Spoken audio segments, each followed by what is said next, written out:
प्रिय विद्यार्थियों, हम पढ़ रहे थे बस की यात्रा।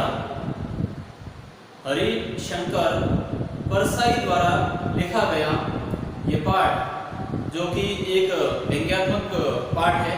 इस पाठ के माध्यम से लेखक ने हमें यह बताया है कि किस प्रकार से बड़े बुजुर्गों का अनुभव काम आता है और किस प्रकार से किसी की सलाह का कितना उपयोग होता है, या फिर कह सकते हैं अपन कि हमें हमेशा कोई भी कार्य करने से पहले सोच विचार कर लेना चाहिए कि यह कार्य किस प्रकार से संपन्न होगा, इसमें सुविधाएं रहेगी या असुविधाएं, ये सब कुछ विचार कर लेना चाहिए।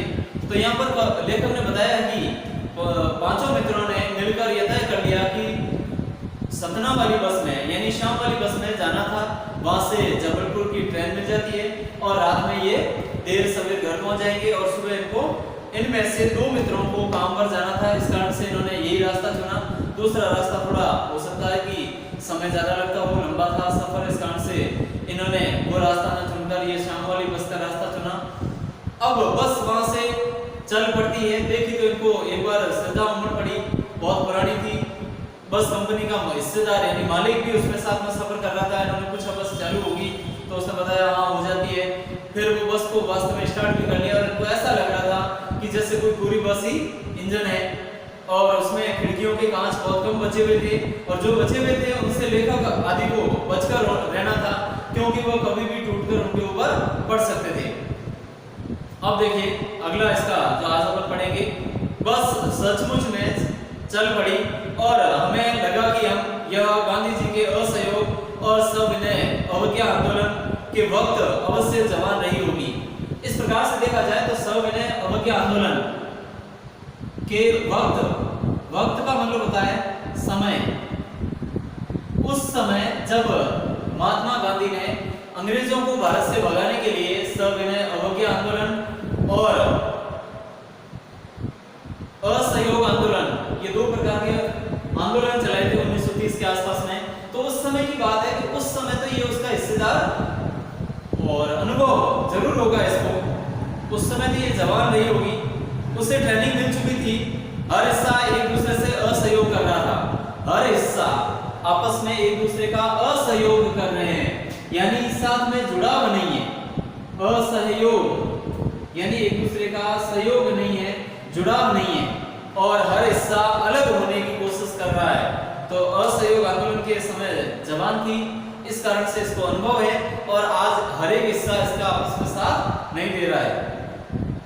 पूरी बस सविनय अवज्ञा आंदोलन के दौर से गुजर रही थी। पूरी बस सविनय अवज्ञा आंदोलन के दौर से गुजर रही थी। सविनय यानी विनय के साथ, सविनय अवज्ञा यानी आज्ञा को न मानना, वो आंदोलन कर रही थी। यानी बस का हर एक हिस्सा एक दूसरे से विनय पूर्वक आज्ञा नहीं मान रहे थे, यानी साथ में जुड़े हुए नहीं रह रहे थे। कभी अलग हो जाते, फिर खींचकर उनको वापस सही किया जाता, तो फिर वो वापस अलग हो जाते। इसी प्रकार से चल रहा था। सीट बॉडी से असहयोग चल रहा था। सीट का बॉडी से, जिसके ऊपर अपन बैठते हैं बस में, वो उस सीट का बॉडी यानी जिसके ऊपर वो सीट लगी हुई रहती है, उसका असहयोग चल रहा था। कभी सीट आगे चली जाती, कभी बस आगे चली जाती। कभी लगता सीट बॉडी को छोड़कर आगे निकल गई है, और कभी लगता कि सीट को छोड़कर बॉडी आगे भागी जा रही है। ऐसे लगता कभी तो जैसे बॉडी को छोड़कर सीट भागे जा रही है, आगे जा रही है, और कभी ऐसा लगता कि सीट को तो वहीं छोड़ दिया और बॉडी भागे जा रही है, यानी सीट आगे पीछे हो रही थी। 8-10 मील चलने पर सारे भेदभाव मिट गए। 8-10 मील जब वो बस चली तो सारे भेद मिट गए। यह समझ में नहीं आता था कि सीट पर हम बैठे हैं या सीट हम पर बैठी है। ये भी समझ में नहीं आ रहा था कि सीट पर हम बैठे हैं या हमारे ऊपर सीट बैठी है। एकाएक बस रुक गई। मालूम हुआ कि पेट्रोल की टंकी में छेद हो गया। ड्राइवर ने बाल्टी में पेट्रोल निकालकर उसे बगल में रखा और नली डालकर इंजन में भेजने लगा। अब अचानक बस रुक जाती है। एकाएक का मतलब होता है अचानक, एकाएक यानी अचानक या एकदम बस रुकती है। ड्राइवर नीचे उतरता है, जाकर देखता है कि पेट्रोल की टंकी थी उसमें छेद हो गया। उसने वो पेट्रोल यानी डीजल या पेट्रोल जो भी है ईंधन वो एक बाल्टी में डाला और उसमें नली डालकर इंजन के मुंह में डाल दिया। अब मैं उम्मीद कर रहा था कि थोड़ी देर बाद में बस कंपनी के हिस्सेदार बस को इंजन को निकालकर गोद में रख लेंगे और उसे नली से पेट्रोल पिलाएंगे, जैसे माँ बच्चे के मुंह में दूध की शीशी लगाती है। अब मैं एक कह सकता हूँ उम्मीद कर रहा था कि अगली बार यदि ये बंद हो गया तो क्या करेगा, बस मालिक जो उसके साथ में है, बस हिस्सेदार तो बस नहीं है, वो क्या करेगा, इंजन को निकालकर अपने गोद में ले लेगा और फिर जिस प्रकार से माँ अपने बच्चे को चम्मच से दूध पिलाती है, वैसे ही ये पेट्रोल इसको भी पिलाने लग जाएगा। बस की रफ्तार 15-20 मील हो गई थी। मुझे उसके किसी हिस्से पर भरोसा नहीं था, मुझे उसके किसी भी हिस्से पर भरोसा नहीं था। क्यों? क्योंकि बस तो बिल्कुल पुरानी थी, जर्जर थी। इस कारण से लेकर कह रहा मुझे भी भरोसा नहीं हो रहा है। ब्रेक फेल हो सकता है, स्टीयरिंग टूट सकती है, स्टीयरिंग यानी जिसके द्वारा बस को मोड़ा जाता है तो वो टूट सकती है। प्रकृति के दृश्य बड़े लुभावने थे, चारों तरफ हरियाली हरियाली थी।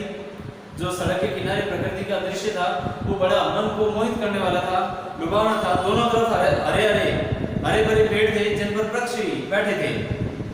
दोनों तरफ हरे भरे पेड़ है, उनके ऊपर पक्षी कलरव कर रहे हैं। मैं हर पेड़ को अपना दुश्मन समझ रहा था। क्यों? लेखक कह रहा है कि मैं हर पेड़ को अपना दुश्मन समझ रहा था। क्यों? क्योंकि उसको डर था, भय था कि ब्रेक फेल हो गए तो भी गाड़ी उसकी कहां टकरा सकती है, पेड़ से, तो इनको जान को नुकसान। स्टीयरिंग फेल हुई तो भी पेड़ से टकरा जाएगी। इसलिए हर पेड़ को मैं दुश्मन समझ रहा था कि ये पेड़ बीच रास्ते में यहाँ क्यों साइड में आए हैं। यदि यहाँ नहीं होते तो शायद बस कम से कम सीधी चली जाती, लेकिन टकरा कर मरते तो नहीं। जो भी पेड़ आता डर लगता कि बस इससे टकराएगी, इससे बस टकरा जाएगी, ये डर रहता था। वह निकल जाता तो दूसरे पेड़ का इंतजार करता। झील दिखती तो सोचता कि इसमें बस गोता लगा जाएगी, इसमें भी गोता लगा जाएगी। गोता का मतलब था डुबकी। पास में झील आती, नदी आती तो उसको देखकर भी मुझे डर लगता कि कहीं बस इसके अंदर डुबकी लगाने नहीं उतर जाए। एक आई बस फिर रुकी, ड्राइवर ने तरह तरह की तरकीबें की पर वह चली ही नहीं। एकाएक अचानक फिर बस रुक जाती है। ड्राइवर ने खूब कोशिश की लेकिन उसको स्टार्ट ही नहीं हुई, चली ही नहीं। सविनय अवधि आंदोलन शुरू हो गया। सविनय विनय पूर्वक वो कह रही है, जोर जबरदस्ती नहीं कर रही है, लेकिन स्टार्ट भी तो नहीं हो रही है, चल भी नहीं रही है।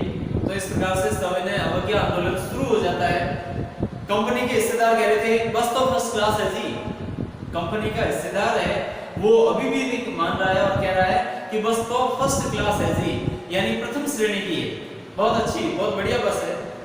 यह तो इत्तेफाक की बात है, यह तो इत्तेफाक यानी संयोग की बात है कि यहाँ इस प्रकार से बंद हो गई है और स्टार्ट नहीं हो रही है।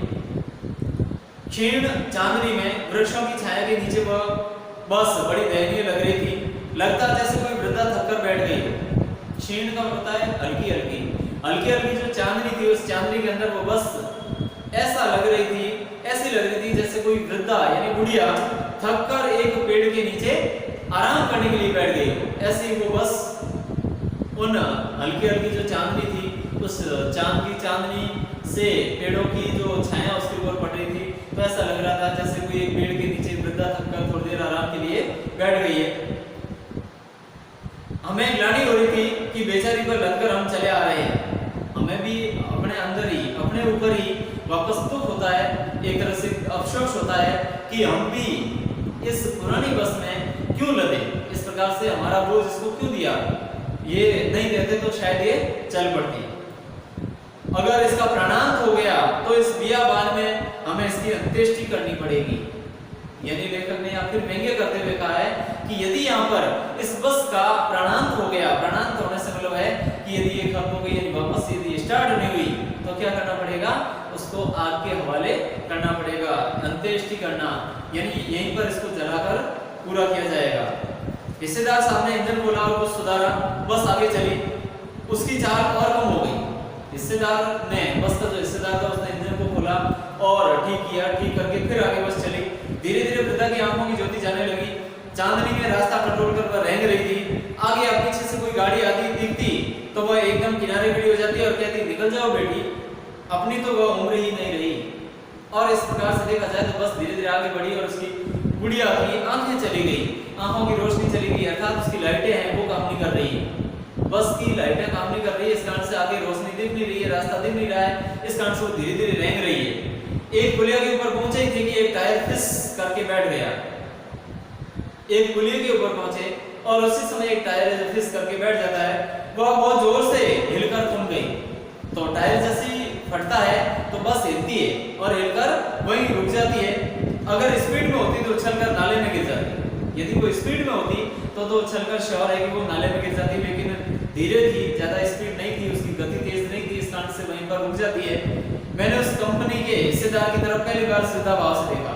उसको पहली बार मैंने श्रद्धा भाव यानी उसके प्रति मेरी एक तरह से श्रद्धा का भाव, दया का भाव उमड़ पड़ा, उसकी तरफ देखा। वह टायरों की हालत जानते हैं, फिर भी जान हथेली पर लेकर इसी बस से सफर कर रहे हैं। हालांकि वो बस का मालिक था, हिस्सेदार था, वह अपने बस के टायरों की हालत जानता है कि इसके टायर सही नहीं है, कभी भी फट सकते हैं या फटने से गाड़ी में दुर्घटना हो सकती है। फिर भी वह इसी बस से इतना जानते हुए भी अपना नुकसान न सोचते हुए भी वह इस बस से ही सफर कर रहा था। उस सर की ऐसी भावना दुर्लभ है, उस सर की यानी समर्पण करने की ऐसी भावनाएं और कहीं नहीं मिलेगी। सोचा इस आदमी के साहस और बलिदान भावना का सही उपयोग नहीं हो रहा है, और मैंने मन ही मन सोचा कि इस आदमी में जितना साहस है, जितना ये त्याग कर रहा है, बलिदान दे रहा है, उसका सही सदुपयोग नहीं हो रहा है, इसका कहीं कहीं मिसयूज हो रहा है। इससे तो किसी क्रांतिकारी आंदोलन का नेता होना चाहिए, इससे तो किसी क्रांतिकारी आंदोलन का एक नेता होता तो होना चाहिए। अगर बस नाले में गिर पड़ती तो हम सब मर जाते, तो देवता बाहें पसारे उसका इंतजार करते। यदि ये बस नाले में गिर जाती तो हम सब तो मारे जाते, निश्चित तौर पर इस प्रकार से दुर्घटना में मारे जाते हैं। लेकिन जो बस हिस्सेदार है, बस मालिक है, उसका तो देवता बाहें पसार कर इंतजार करते कि वह व्यक्ति आ रहा है, वह महान आदमी आ रहा है। और देवता क्या कहते कि वह महान आदमी आ रहा है जिसने एक टायर के लिए प्राण दे दिए, मर गया पर टायर नहीं बदला। वह व्यक्ति आ रहा है जिसने टायर के लिए अपने प्राण दे दिए लेकिन टायर नहीं बदले। दूसरा घिसा टायर लगाकर बस फिर चली। दूसरा घिसा हुआ टायर जो कि पुराना उनके पास में स्टेपनी कहते हैं वो था, वो लगाया और बस फिर चल पड़ती है। अब हमने वक्त पर पन्ना पहुंचने की उम्मीद ही छोड़ दी थी। अब हम वक्त पर पन्ना पहुंच जाएंगे ये उम्मीद ही छोड़ दी। पन्ना कभी भी पहुंचने की उम्मीद ही छोड़ दी। इन्होंने पन्ना तो क्या, वक्त पर तो क्या, कभी नहीं पहुंचने की उम्मीद छोड़ दी कि हम कभी नहीं पहुंचेंगे। पन्ना क्या, कहीं भी कभी भी पहुंचने की उम्मीद छोड़ दी थी। पन्ना तो क्या, कहीं पर भी नहीं पहुंचेंगे, अपनी जिंदगी इस बस में ही गुजर जाएगी। ये लेखक का फिर व्यंग्य है कि इस प्रकार से कहीं पर भी नहीं पहुंचने की उम्मीद ही छोड़ दी। लगता था जिंदगी इसी बस में गुजारनी है और इससे सीधे उस लोक को प्रयाण कर जाना है। और ऐसा लगता था कि जिंदगी इस बस में गुजारनी है और इस लोक से जब हम जाएंगे तो उस परलोक को जाना है, यानी भगवान के पास में जाना है, यानी स्वर्गलोक को जाना है। तो इसी बस से ही चले जाएंगे। इस पृथ्वी पर उसकी कोई मंजिल नहीं है। इस पृथ्वी पर तो हमारी मंजिलें ही खत्म हो गई, कोई हमारा लक्ष्य नहीं। हमारी बेताबी, तनाव खत्म हो गए, हम बड़े इत्मीनान से घर की तरफ बैठ गए, चिंता जाती रही और हंसी मजाक चालू हो गया। तो इस प्रकार से लेखक कहता है कि बस की हालात को देखें तो उन्होंने व्यंग्य करते हुए कहा था कि वहां पर हम बड़े इत्मीनान से बैठ गए, हंसी मजाक शुरू हो गया। जो हमारी बेचैनियां थी, जो हमारी समस्याएं थी, उन समस्याओं को हम भूल गए, बेचैनियों को दूर कर दिया और बस में हंसी मजाक शुरू हो जाता है। तो इस प्रकार से ये अपना पाठ था, बस की यात्रा। धन्यवाद।